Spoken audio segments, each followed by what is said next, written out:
चलिए, अभी तक हमने करंट अकाउंट का कॉन्सेप्ट देखा था। करंट अकाउंट जब हमारा यानी पार्टनर्स कैपिटल जब फिक्स होता है तो हमारे चीजों में बदलाव क्या है कि जो कैपिटल को है उसको दो हिस्से में तोड़ देते हैं। एक में सिर्फ और सिर्फ कैपिटल रहता है जिसके अंदर और कुछ भी नहीं डालते। दूसरा हिस्सा हमने रखा था जहां पे हम क्या करते हैं, करंट अकाउंट बनाते हैं। तो जितने प्रॉफिट है, लॉस है, इसके कैपिटल अकाउंट के अंदर सिर्फ और सिर्फ क्या मैंने बताया था रहेगा, सिर्फ और सिर्फ कैपिटल।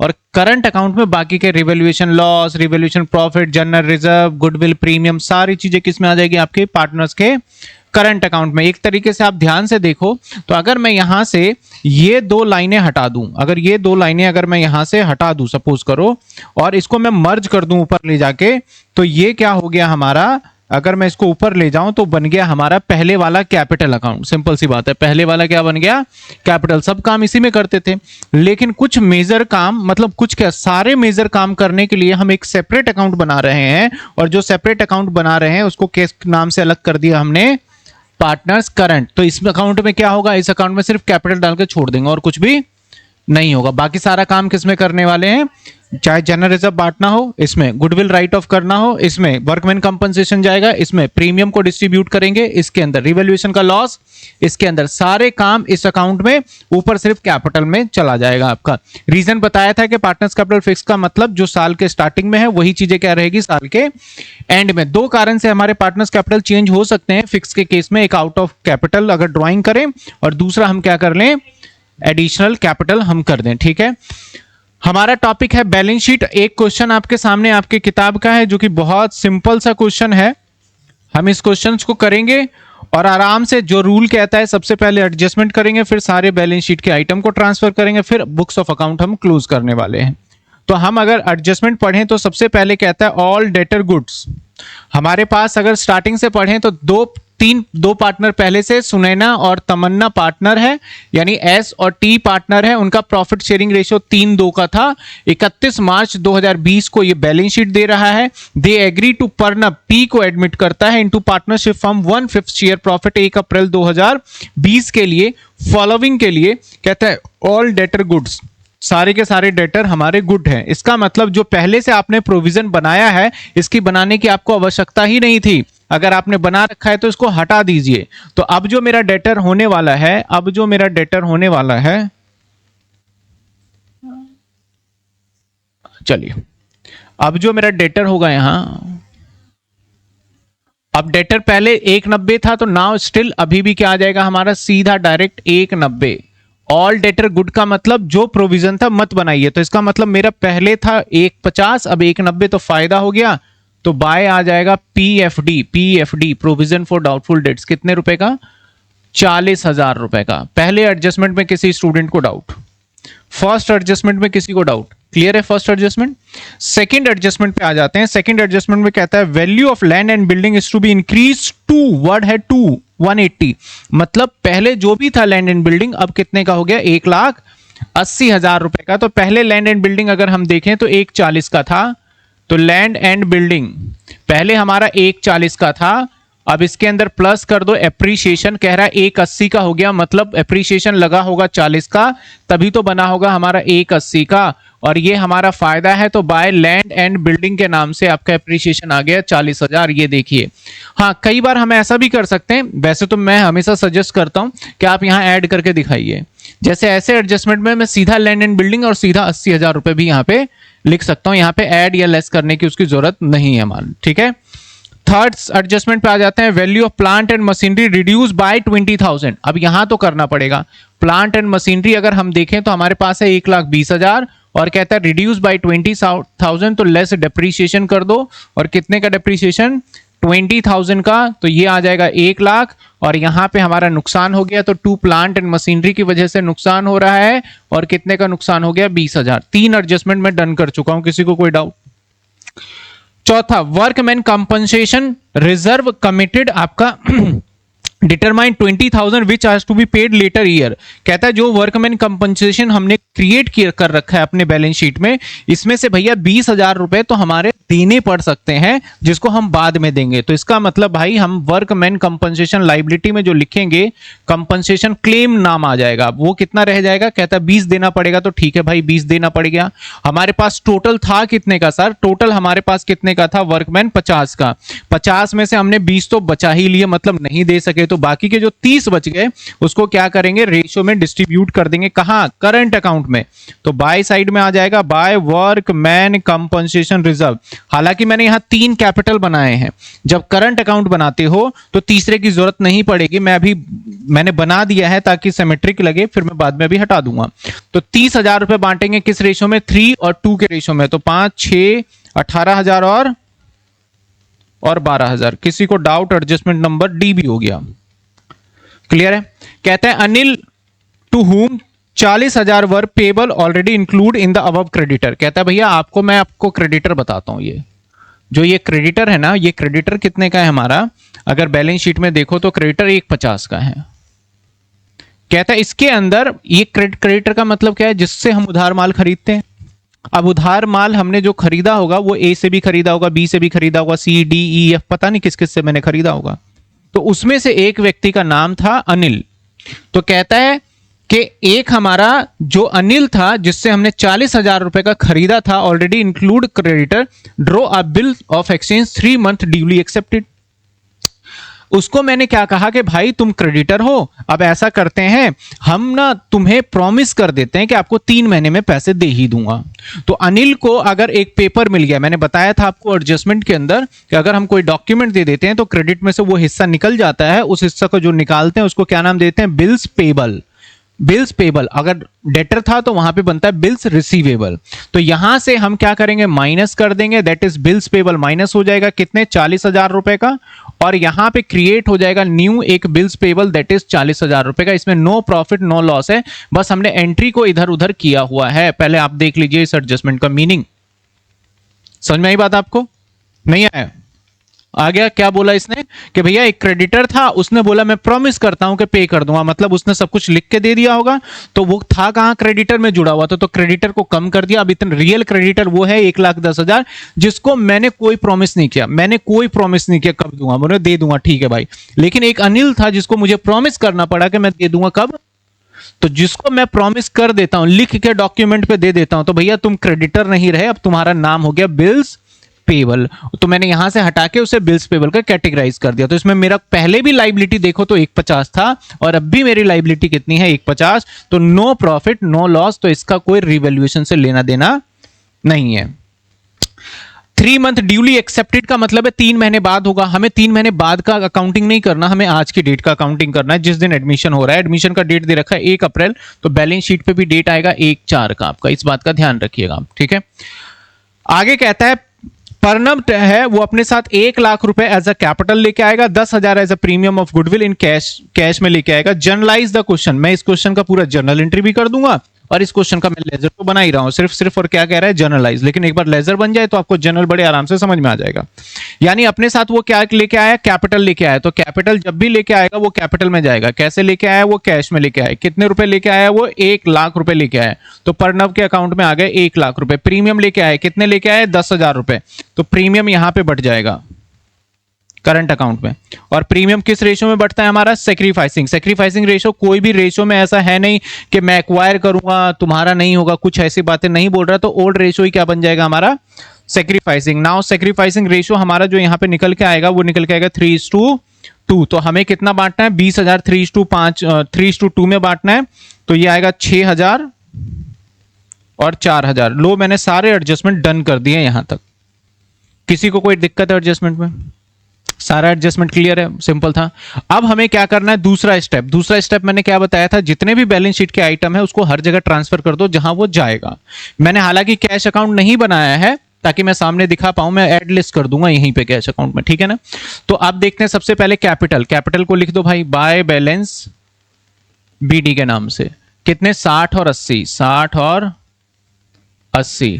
इसके बाद क्या है, करंट अकाउंट का बैलेंस है, तो करंट अकाउंट का बैलेंस भी बाय बैलेंस बीडी आ जाएगा, बाय बैलेंस बीडी आ जाएगा। कितने हमारे, 10 और 30, ये भी हो गया। जनरल रिजर्व बांट दो भाई, यहां बटेगा जनरल रिजर्व। जनरल रिजर्व कितने रुपए का था? 1,20,000। 1,20,000 का मतलब 5, 12, 12 कितने हो जाएंगे?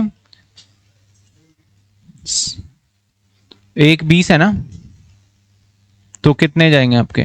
72 और 48। ठीक है, ये बांट दिया। इसके बाद वर्कमैन कंपनसेशन कर चुके हैं, क्रेडिटर कर चुके हैं, लाइबिलिटी साइड बैलेंस शीट का कंप्लीट ट्रांसफर हो गया।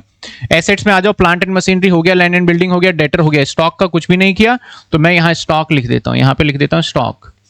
अभी मैं ये क्वेश्चन हटाऊंगा तो आपको क्लियर दिख जाएगा स्टॉक कितने का है हमारा, 40,000 का सर। इसके बाद क्या है हमारा? स्टॉक के बाद कैश है। कैश मैं यहां की साइड लिख रहा हूं, और अमाउंट मैं नहीं लिख रहा, अमाउंट ब्रैकेट में लिख देता हूं ताकि मैं ऐड लेस कर पाऊं 30,000, क्योंकि इसके अंदर मुझे अभी 1,20,000 रुपए और ऐड करने हैं, 1,10,000 ऐड करने हैं। 1,00,000 कैपिटल वाले और 10,000 प्रीमियम वाले। तो मैं जब ये हटाऊंगा क्वेश्चन तो दिख जाएगा आपको। लास्ट में क्या कहता है? गुडविल है। तो भैया जो बैलेंस शीट के अंदर गुडविल होता है उसको क्या करते हैं हम? राइट ऑफ कर देते हैं। तो राइट ऑफ कहां करेंगे? करंट अकाउंट में। तो 2 गुडविल आ जाएगा। कितने रुपए का था हमारा सर? हमारा था 20,000। कौन से रेशियो में बांटेंगे? ओल्ड रेशियो में। ओल्ड रेशियो क्या है? 3:2। तो 5, 4 तो कितने होंगे? 12 और 8, 12 और 8। तो आप नोटिस करो, मैंने सारा का सारा ये भी कंप्लीट कर दिया। तो आप एक चीज और नोटिस करना सर, यहां पे पी का जो अकाउंट था ये तो यूज हुआ ही नहीं, ये खाली। अगर मैं बोलूं अभी टोटल करो तो टोटल बोलोगे सर जीरो ही आएगा ये तो। इसलिए जब करंट अकाउंट आप बनाओगे तो जो तीसरे पार्टनर का है उसका अकाउंट कॉलम आपको नहीं बनाना। किसका बनाओगे? 2 का ही बनाओगे, जो बेटर रहेगा आपके लिए। अगर मान लो आपने 3 का बना दिया, हैबिट है, गलती से 3 का बन गया, जैसे मेरे से गलती से मान लो 3 का बन गया, तो कोई दिक्कत नहीं है। ये जो मैं लाइन खींचा, लाइन नहीं खींचना, इसको ब्लैंक छोड़ देना एग्जाम में, इसको कुछ भी नहीं करना, ऐसे ही छोड़ देना, बस नीचे जीरो करके आपको छोड़ देना है। समझ में आई बात? आपको गलती से खींच गया, अगर आपको याद है तो टाइम बच जाएगा, एक कॉलम क्या करेंगे हम? कम कर देंगे। इसके बाद हमारा अगला स्टेप क्या होता है? सिर्फ और सिर्फ टोटलिंग पे ध्यान देना है। तो टोटलिंग करूं तो हमारा यहां से क्या निकल के आएगा? प्रॉफिट। ये कितने हैं? 80,000 और ये भी 80,000।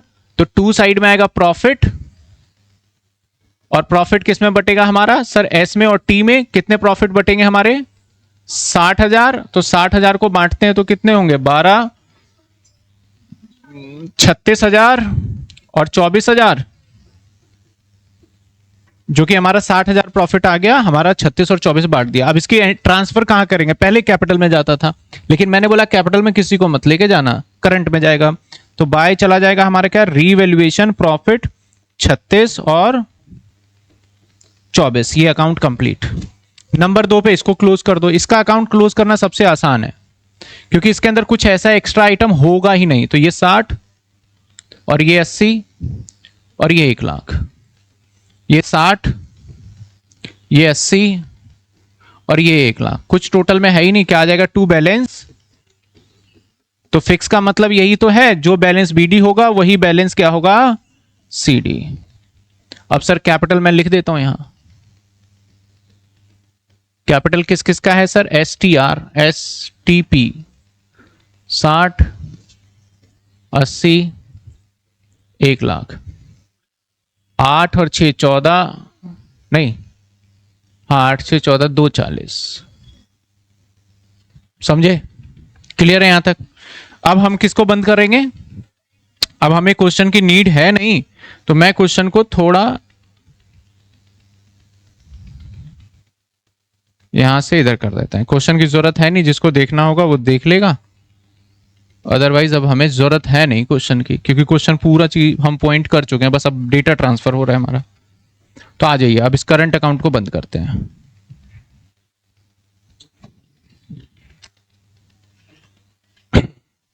तो ये वाला तो 0 0 हो गया, इसको तो छोड़ ही दो, 2 ही बचे हमारे। तो 2 का अगर टोटल करें, तो मैं अगर एस का टोटल करूं तो 10,000, 18,000, 6,000, 72,000 और 36,000, दैट इज A142। और ये भी कितना आ गया? 1। और 2 साइड में पता है क्या लिखोगे? Balance CD minus 12,000, 130। अब यहां पे लिखोगे आप करंट अकाउंट। मैं स्पेस स्पेस स्पेस अभी बनाते हैं।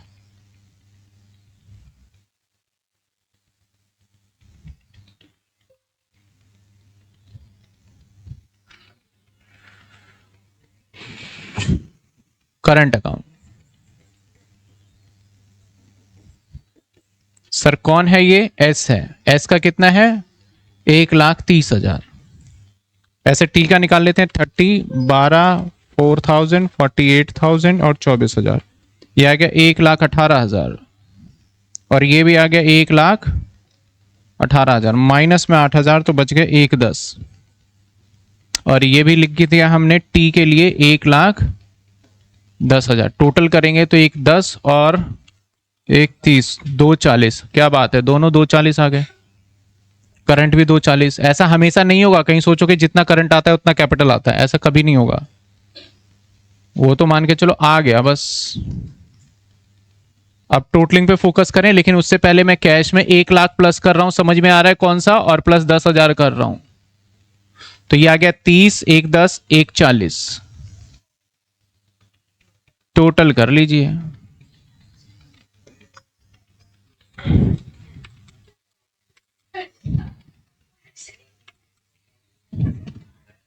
कितने आ रहे? 6,10, 2,40, 20, 1,10, 40, 2,40, 6,50। इधर भी देख लेते हैं। 1,90, 1,80, 1,40,000, 1,40। बिल्कुल 6,50। समझ में आ गया। ये था हमारा अकाउंटिंग करंट अकाउंट। पेपर आपको बहुत मुश्किल आया तो फिर उसमें करंट अकाउंट का कॉन्सेप्ट आपके एग्जाम में आएगा। अगर पेपर इजी आया तो वो करंट अकाउंट का नहीं देते हैं। अब मुश्किल और इजी का मतलब क्या है? क्या सर क्वेश्चन वाकई में ये टफ है? नहीं, लेंदी हो गया। पेपर मुश्किल का मतलब ये नहीं है कि सारा के सारे क्वेश्चन टफ आ गए। कई बार नंबर ऑफ क्वेश्चन लेंदी आ जाते हैं आपके, जब तो पेपर ऑटोमेटिक मुश्किल बन जाता है, आपको पेपर आते हुए भी छूट जाता है। और अकाउंट्स का सबसे बड़ा, अगर मैं बताऊं, फीचर यही है, एग्जाम में पेपर छूटना होता है इसका। तो आप जितनी ज्यादा प्रैक्टिस करोगे ना तभी पेपर अटेम्प्ट होगा। अभी नॉर्मली इस क्वेश्चन को करने में आपको पता है कितने नंबर का क्वेश्चन आएगा? 6 नंबर का। कितने नंबर का आएगा? 6 मार्क्स का आएगा। अब 6 मार्क्स के क्वेश्चन में आपको यही सारा करना है, समझ रहे हो? और पेपर कितने घंटे का होता है हमारा? 3 घंटे का। 3 घंटे का अगर मैं पेपर की बात करूं तो 180 मिनट, ठीक है। 180 मिनट में आपको कितने नंबर के लिए करना है फाइट? 180 मिनट आपको कितने नंबर के लिए मिलेगा? 80 नंबर के लिए मिलेगा। तो अगर 80 नंबर से हम डिवाइड कर दें तो हमें पता चल जाएगा एक नंबर के लिए कितना टाइम मिल रहा है, ठीक है। तो यानी कितने मिल गए हमें? 2.25, यानी 2 मिनट और 2.25 मान लो सेकंड आ गया, 25 सेकंड। तो आपको 6 नंबर में कितने टाइम लगने चाहिए? पढ़ के, फॉर्मेट बना के, टोटल करके, बैलेंस शीट मैच करके, सारा काम करने के लिए अगर आप 6 से मल्टीप्लाई कर दो 6 इंटू में 2.25, तो आपको पता चल जाएगा एग्जामिनर कितनी देर में क्वेश्चन चाहता है। तो 6 इंटू में 2.25 दैट इज आपका 13 मिनट। 13.5 मिनट में आपका क्वेश्चन हो जाना चाहिए। अगर आप 15 मिनट में करते हो तो 1 नंबर छूट गया आपका पेपर का, आप 79 पे आ गए। अगर आप किस क्वेश्चन में कितने टाइम लगा रहे हो? 15।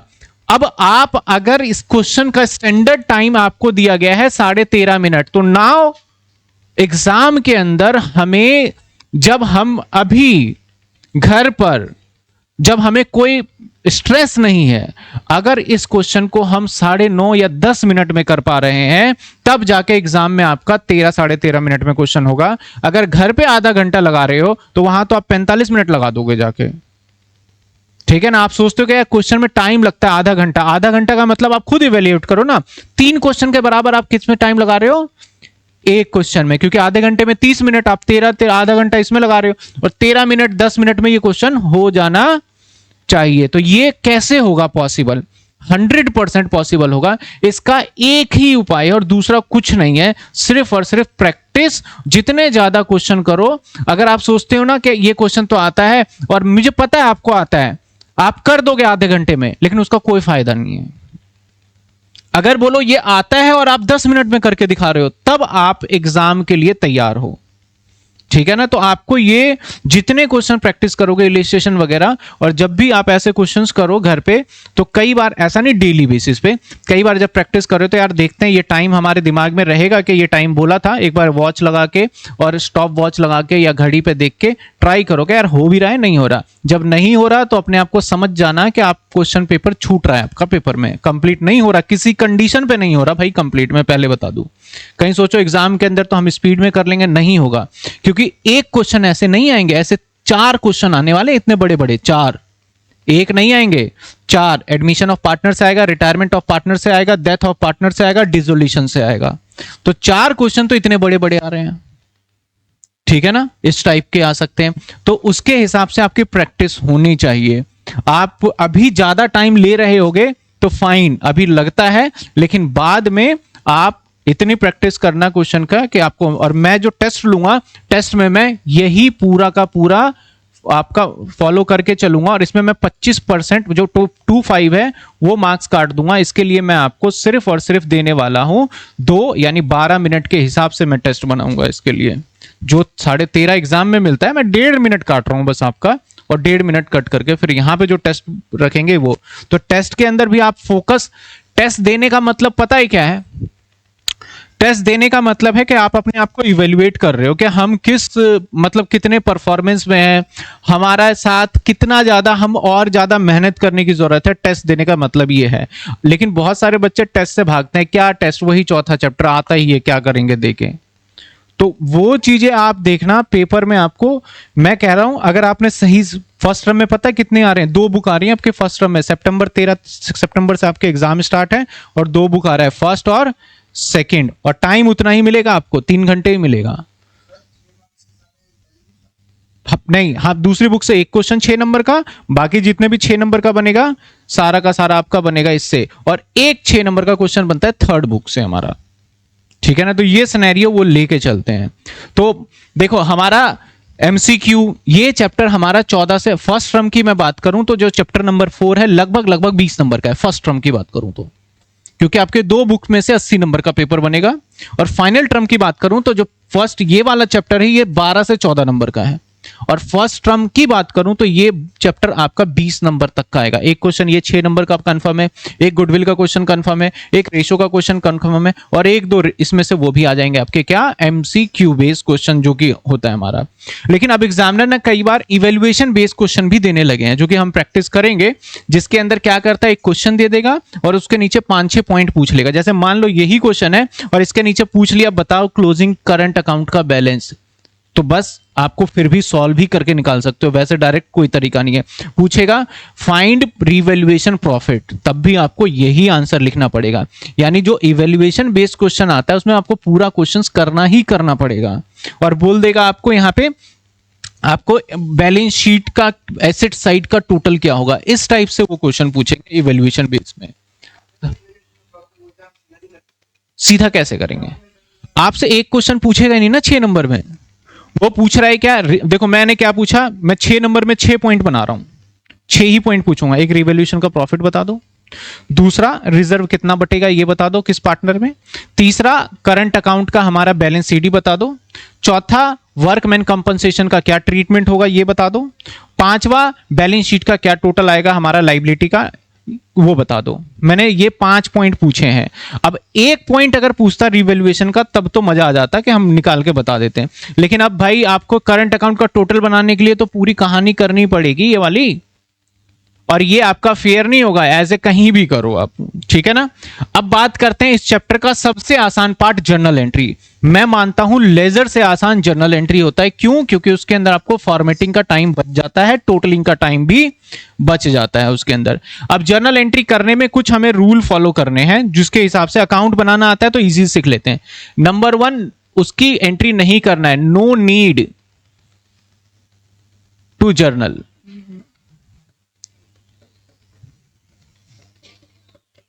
कुछ आइटम ऐसे मैं बताने जा रहा हूं जिसकी जर्नल एंट्री नहीं करनी है। नंबर 1, ऑल एसेट, कभी भी एसेट्स की जर्नल एंट्री मत करना, बैलेंस शीट वाले की बात कर रहा हूं मैं। नंबर 2, ऑल लायबिलिटी, यानी सर लायबिलिटी की भी जर्नल एंट्री नहीं करनी, तो सर इसका मतलब ये जितनी भी इंफॉर्मेशन इसकी कोई जर्नल एंट्री नहीं करनी है आपको। होगी जनरल एंट्री, लेकिन मैं कह रहा हूं कि जब आप करोगे तो इसका मत करना, लेकिन वो दूसरे फॉर्मेट में हो जाता है जनरल एंट्री, ठीक है। दूसरा, ऑल एसेट्स और all liability. Number 3, balance BD, balance BD का कोई journal entry. Number 4, balance CD की कोई जनरल एंट्री नहीं करना। इन पॉइंट्स को याद रखना, किसकी जनरल एंट्री नहीं होगी। Number 5, transfer in case of transfer, in case of transfer only one journal entry,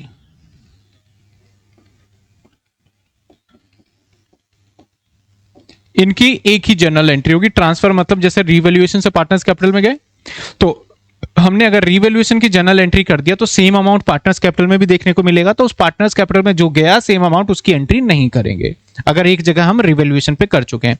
अब इवेल्युएट करते हैं, मैंने क्या क्या बोला, देखिए ध्यान से देखिएगा। मैंने कहा कि सर आपको जर्नल एंट्री नहीं करनी, किस किस की नहीं करनी, इन सब की जर्नल एंट्री होगी, क्योंकि इसमें ना तो कोई बैलेंस बीडी है ना ही कोई बैलेंस सीडी है, ठीक है। हाँ, एक ट्रांसफर हो रहा है तो मैं इसकी करूंगा। अब यहां आ जाओ, इसके अंदर ये बैलेंस बीडी है, जर्नल एंट्री होगी या नहीं होगी? नहीं होगी। ये कैश है, इसकी जर्नल एंट्री होगी। ये बैलेंस सीडी है, जर्नल एंट्री करेंगे नहीं करेंगे? नहीं करेंगे, मना कर दिया मैंने। कैसे करना है मैं वो भी बता दूंगा। अब ये पार्टनर्स करंट अकाउंट आ जाओ, बैलेंस बीडी है, जर्नल एंट्री करेंगे? नहीं करेंगे। अब एक एंट्री ये ट्रांसफर होकर आया है, यहां से यहां आया है, तो इसकी भी जर्नल एंट्री, बैलेंस सीडी है, इसकी जर्नल एंट्री करेंगे, और बैलेंस शीट की तो वैसे मैंने मना कर दी है। तो अब जर्नल एंट्री करने वाला पॉइंट्स कौन सा बचा? जिसके आगे क्रॉस लगा दिया उसको छोड़कर बाकी। तो अब जर्नल एंट्री कैसे करें? देखो ये अकाउंट कौन सा है, और अगर 2 है तो इधर की साइड की जर्नल एंट्री हमेशा होगा रीवैल्यूएशन, और 2 में जो आ रहा है जैसे प्लांट एंड मशीनरी आ रहा है, ठीक है ना। और इधर की साइड की जर्नल एंट्री क्या करेंगे? बाय का मतलब, वैसे जर्नल एंट्री में बाय का मतलब होता है डेबिट और 2 का मतलब होता है क्रेडिट। तो अब क्योंकि ये बाय में है तो ये हो जाएगा पीएफडी, और 2 कहां चला जाएगा? रीवैल्यूएशन, पहली जर्नल एंट्री हो जाएगी, ठीक है ना। हमें कंबाइन नहीं करनी, हमें अलग अलग जर्नल एंट्री करनी है और उसके नरेशन को हमें लिखना पड़ेगा। तो हम एक एक करके जर्नल एंट्री करने की कोशिश करते हैं कि किस किस की हम जर्नल एंट्री कर पाएंगे। तो आइए देखिए, जर्नल एंट्री का फॉर्मेट वही रहेगा। आप डायरेक्ट भी कर सकते हो जर्नल एंट्री, क्योंकि मैंने आपके सारे एडजस्टमेंट के जर्नल एंट्री बताए मैंने, लेकिन कई बार एडजस्टमेंट की सारी जर्नल एंट्री करते हैं ना तो रिवैल्यूएशन का प्रॉफिट का भूल गए, या फिर हमने कोई ट्रांसफर एंट्री करा उसका करना भूल गए।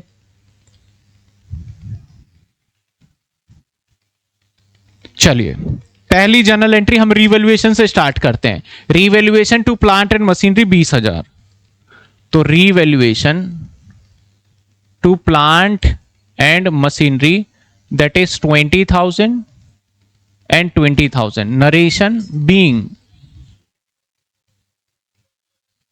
plant and machinery reduced by 20,000. पहला जर्नल एंट्री डन। इसके बाद सेकंड जर्नल एंट्री पे आ जाते हैं। इधर का तो हो गया, ये प्रॉफिट है, तो प्रॉफिट पता है कहां जाता है? ये जाता है पार्टनर्स कर कैपिटल में जाता है, लेकिन अभी फिलहाल कहां जा रहा है? तो अब करंट अकाउंट के नाम से होगा। पहले कहां जाता था? कैपिटल में, तो हम कैपिटल, अब करंट में जा रहा है तो इसलिए करंट। तो एंट्री क्या करेंगे? Revaluation to partners current account. क्या करने वाले हैं? रीवैल्यूएशन टू पार्टनर्स कैपिटल में कौन कौन है भाई? पार्टनर का नाम देख लो आप। एक का नाम हमारा क्या है? एस और टी, तो एस करंट अकाउंट, और 2 टी यानी तमन्ना करंट अकाउंट। टोटल कितने प्रॉफिट था हमारा? अगर रिवैल्यूएशन की बात करें तो प्रॉफिट कितने आए थे? 60, और इसमें बटा क्या था? 24, और 24 बचा था कितने? 24 और 36, ये आ गया। बीइंग क्या लिखना है इसका बताओ? नरेशन क्या लिखोगे?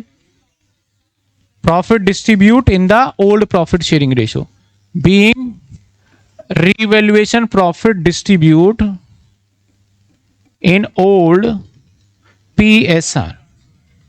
क्या नहीं बांटा है, या फिर ट्रांसफर भी लिख सकते हो। प्रॉफिट ट्रांसफर या डिस्ट्रीब्यूट का मतलब एक ही है, हमने इस प्रॉफिट को बांटा है पार्टनर्स कैपिटल में। हम ट्रांसफर करेंगे तो ये नहीं लिखेंगे कि profit transfer from revaluation to partners capital, ये वर्ड नहीं लिखेंगे। हम क्या लिखेंगे? प्रॉफिट को हमने बांट दिया किसमें? पार्टनर्स कैपिटल अकाउंट के अंदर। या यहां पे करंट है तो हम क्या लिखेंगे? करंट अकाउंट में। समझ में आई बात आपको? तो ये देखो हमने इधर की साइड की एंट्री कर दिया, अब इधर रह गया। तो इधर आप चाहो कॉमन भी कर सकते हो, मैं कहूंगा अलग अलग करना। PFD to revaluation, land and building to, तो एक सबसे पहले PFD टू रिवैल्यूएशन। बीइंग क्या होगा, जो एडजस्टमेंट था, ऑल डेटर आर गुड, कितने रुपए, 40,000। अगली जर्नल एंट्री, अगली जर्नल एंट्री क्या करेंगे सर, अगली जर्नल एंट्री करेंगे, लैंड एंड बिल्डिंग था, land and building to revaluation, कितने रुपए, ये भी 40। देखो इस जर्नल एंट्री को कुछ बच्चे सोचते हैं कि सिर्फ अकाउंट बना के ही करना, मैं बोलता हूं अकाउंट अगर आपने बना रखा है तो आपको थोड़ा इजी हो जाता है, लेकिन अकाउंट बनाने को ना आए तो आप डायरेक्ट भी कर सकते हो। और जो मैंने सारे एडजस्टमेंट कराए थे हर किसी के नीचे मैंने जर्नल एंट्री करके दिखाया था, तो डायरेक्ट करोगे तो आप एक चीज ध्यान रखना बस वहां पे कि बैलेंस शीट के अंदर वाले आइटम को ओल्ड रेशियो में जैसे रिजर्व वगैरह को बांटना मत भूलना, और रीवैल्यूएशन का प्रॉफिट आपको कैलकुलेट करना ही पड़ेगा माइनस प्लस करके, उसको बांटना मत भूलना। जब तक ये दोनों काम नहीं करोगे तो आपकी जर्नल एंट्री कंप्लीट नहीं मानी जाएगी। Being land and building appreciate by 40,000। अब देखो मैंने यहां की जर्नल एंट्री कर दी, ये खत्म। अब आ जाओ इसका, इसमें से किसकी एंट्री मैंने बोला करेंगे, सिर्फ कैश का। बाय में है तो cash account debit to partners capital, cash account debit to partners का नाम लिख देते हैं, क्या नाम था, पी था ना, पी, टी नहीं, टी थोड़ी हुआ, पी है ना, हाँ यहां पीस कैपिटल, इसका ध्यान रखना, कहीं गलती से करंट की जगह आपने कैपिटल रिप्लेस कर दिया, आपको नंबर उस वाली जर्नल एंट्री के 0 ही मिलेंगे। आप ये मत बोलना सर वो गलती से हो गया या ध्यान नहीं रहा, उनको इससे कोई लेना देना नहीं है।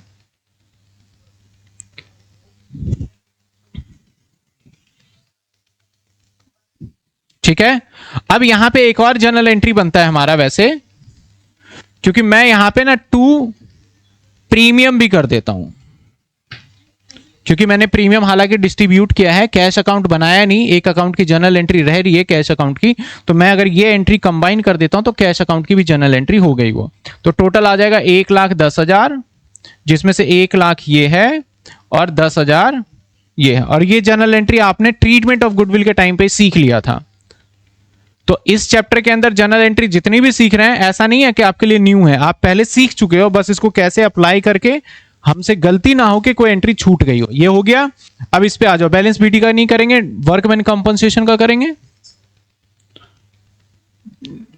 वर्कमैन कंपनसेशन रिजर्व टोटल करना है। अब टोटल कितने थे हमारे, यहां पे तो हमने सिर्फ और सिर्फ कितने थे हमारे 18 और 12। अगर टोटल बैलेंस शीट के लाइबिलिटी में 50,000 था, टोटल कितने थे हमारे वर्कमैन कंपनसेशन रिजर्व कितने थे 50,000, क्लेम हो गया था कितने का 20,000। तो उसी के हिसाब से एंट्री करेंगे, वर्कमैन कंपनसेशन रिजर्व पूरे 50,000 और टू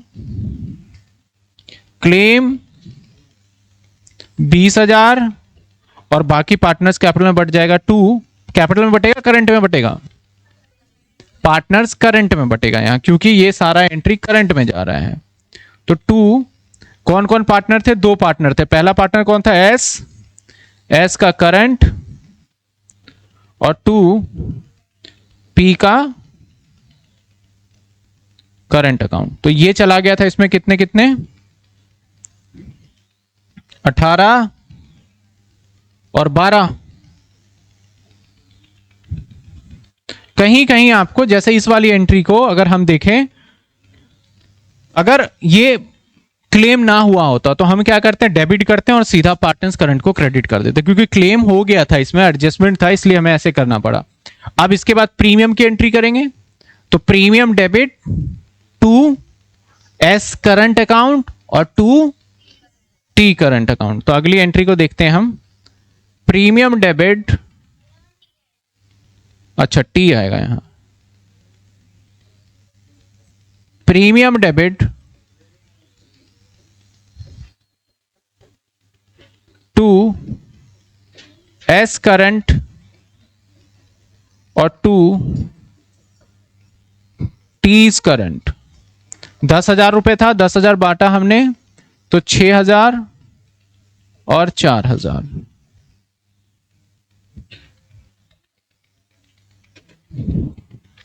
और इसका बीइंग क्या लिखते हैं, ट्रीटमेंट ऑफ गुडविल में बताया था, बीइंग प्रीमियम या गुडविल डिस्ट्रीब्यूटेड इन कौन से रेशो में, सेक्रीफाइसिंग रेशो में इसका लिखना है आपको। बीइंग समझ में आई बात आपको।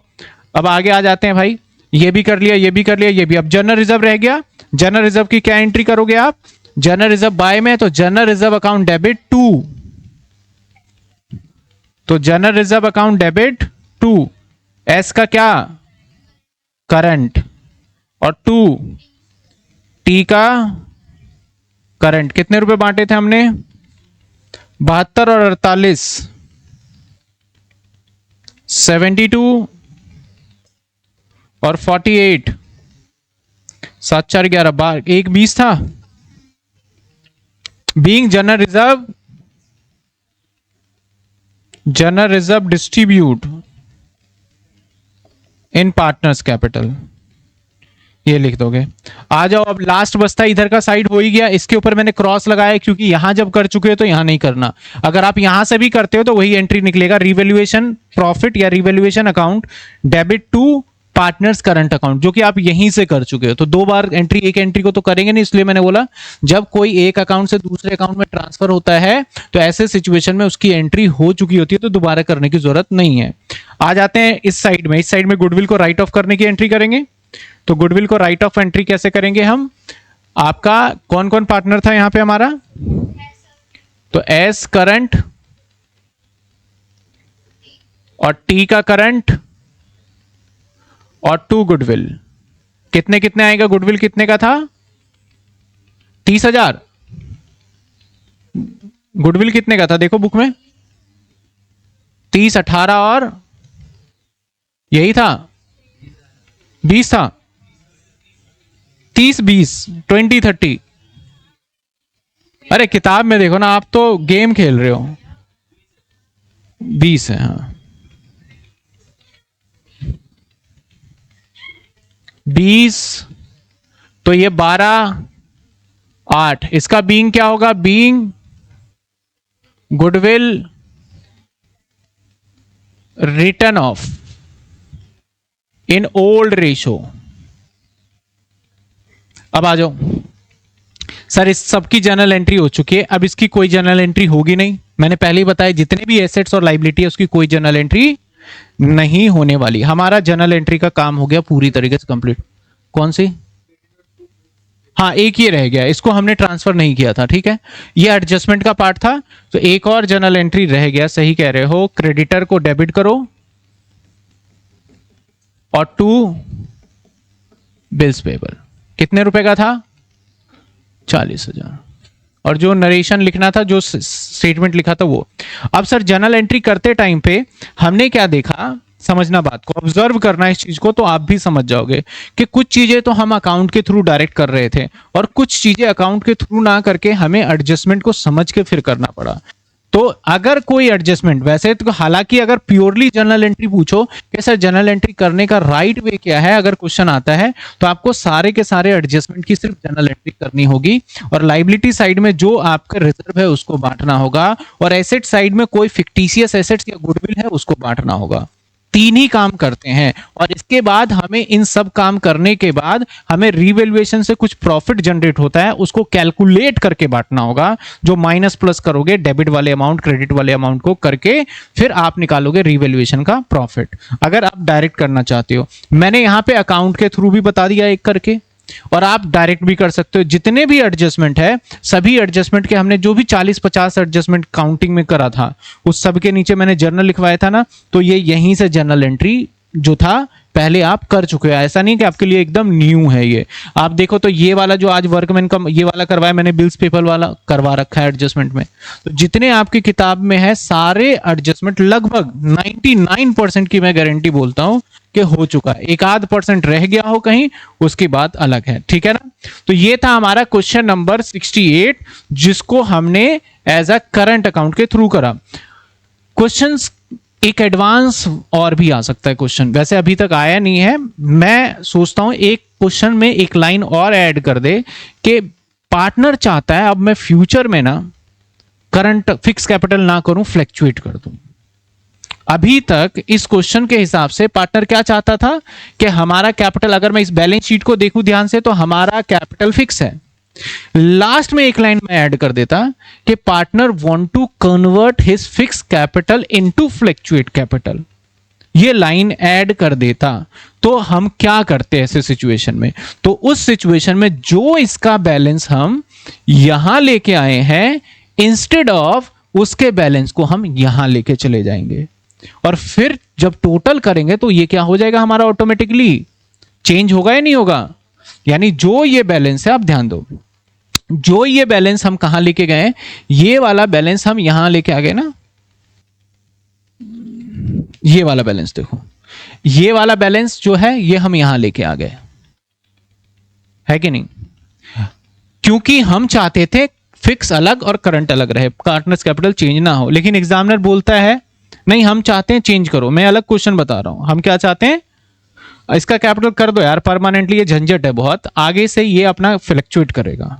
तो अब हम जो इस बैलेंस को वहां ले गए थे, उसकी बजाय हम कहां ले जाएंगे, इस साइड में बाय करंट अकाउंट लिख के और यहां डाल देंगे, और दूसरे वाले बैलेंस को भी बाय करंट अकाउंट लिख के यहां डाल देंगे।